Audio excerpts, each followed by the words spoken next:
Alors, le coefficient de la corrélation linéaire. Alors, le coefficient de la corrélation linéaire qu'on va noter comme étant la lettre R, ça permet de quantifier le sens et l'intensité de la corrélation linéaire entre deux caractères. J'ai bien dit le sens, parce que le sens peut être positif ou négatif, et l'intensité, qui veut dire, dans le fond, ça peut aller de nul à super fort, donc parfait.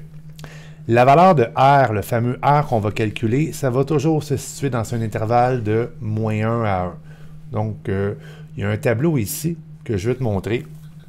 Je ne sais pas si tu vas bien le voir à l'écran, qui permet dans le fond d'interpréter l'intensité et le sens de la corrélation linéaire. Donc, on voit clairement que tout ce qui est positif, je vais essayer de... Ouais, on le voit quand même pas pire.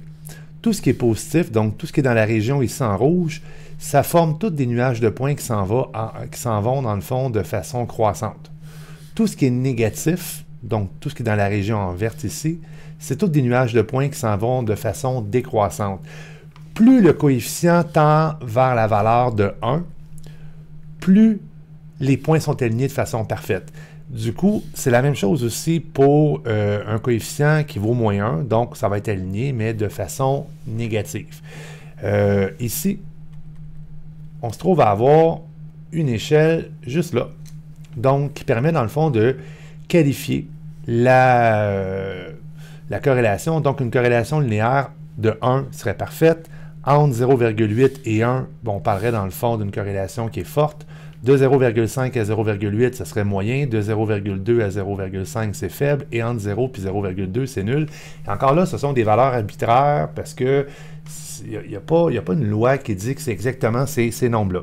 Il faut savoir aussi qu'une corrélation, qu'elle soit positive ou négative, elle est aussi forte. Donc, une corrélation de 1, c'est aussi fort qu'une corrélation de -1. Donc, ce qui est le plus fort, c'est les extrémités, 1, -1. Ce qui est le moins fort, c'est dans le fond quand on tend vers le 0. Page suivante, quelques petits exercices pour comprendre. Donc, on donne ici, je vais zoomer.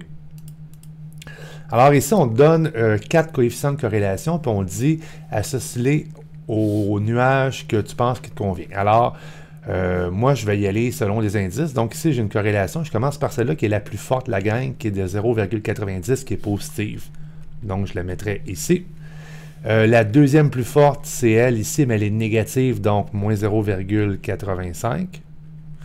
La troisième plus forte, elle est positive, donc 0,6 irait ici. Et la moins forte, finalement, qui est négative, moins 0,45. Le numéro 2, on te demande de placer les coefficients selon l'intensité, donc de la plus forte à la plus faible. Donc, le plus fort, c'est ce qui tend le plus vers 1 ou -1. Donc, le plus fort là-dedans, c'est 0,9. Ensuite, on a moins 0,85. Ensuite, moins 0,8. Ensuite, moins 0,75. 0,7. Moins 0,3. Et finalement, 0,2. Page suivante. L'approximation du coefficient de corrélation linéaire. En fait, il existe différentes méthodes qui permettent d'estimer le coefficient de corrélation linéaire d'une distribution à deux variables. L'une d'elles est la méthode graphique, qui est la méthode, dans le fond, du rectangle, qui consiste à englober un nuage de points dans un rectangle. Alors, les étapes à suivre sont fort simples. Alors, il faut tracer une droite qui présente le mieux possible l'ensemble des points du nuage de points. Deuxièmement, construire sur le nuage de points le plus petit rectangle possible englobant tous les points significatifs, et ce, dans le sens de la droite qu'on a tracée. Et il faut exclure aussi les données aberrantes.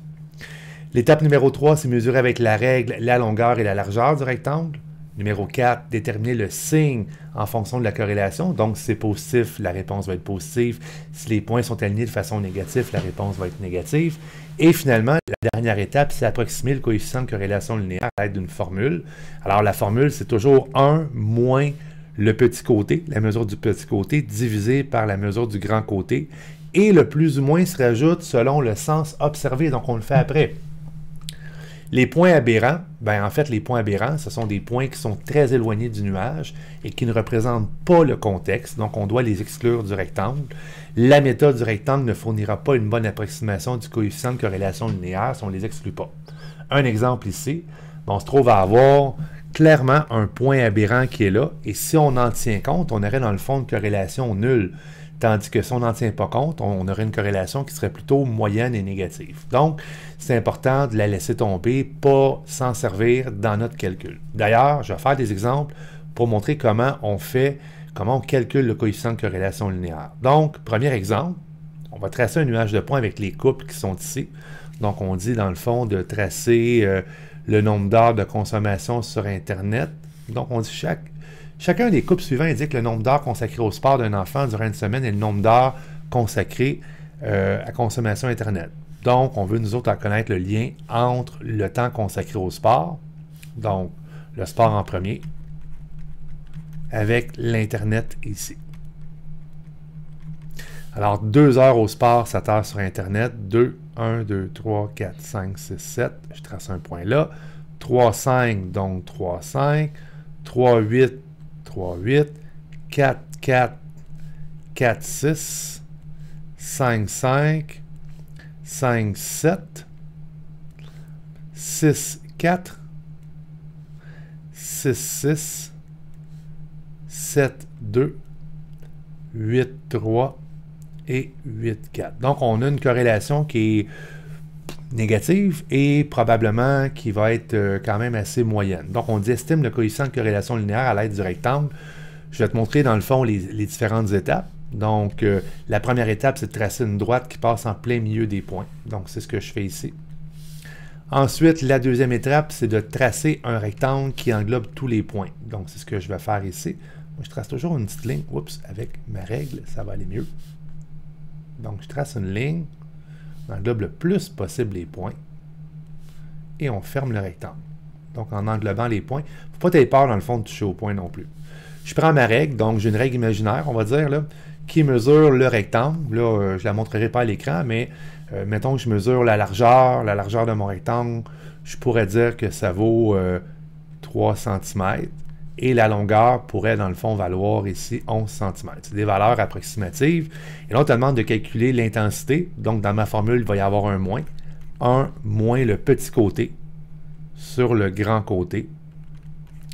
Alors, quand je fais mon calcul, j'arriverai à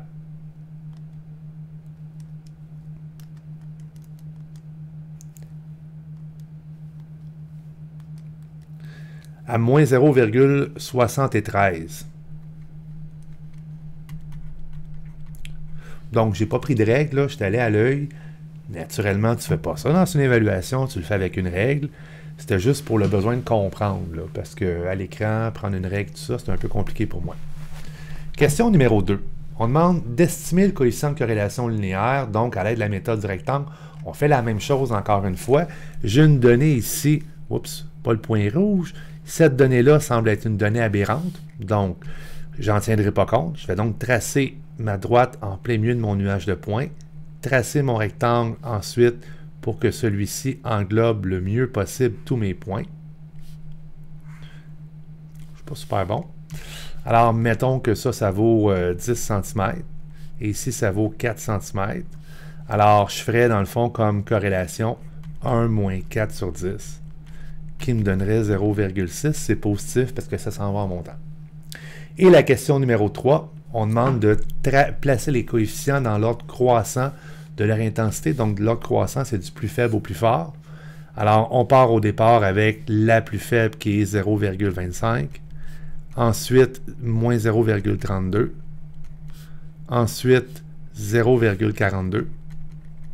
Ensuite, 0,66. Ensuite, moins 0,78, moins 0,8, 0,99 et finalement 1. Ce qui complète les notes sur le nuage de points coefficient de corrélation linéaire et son calcul. À une prochaine fois.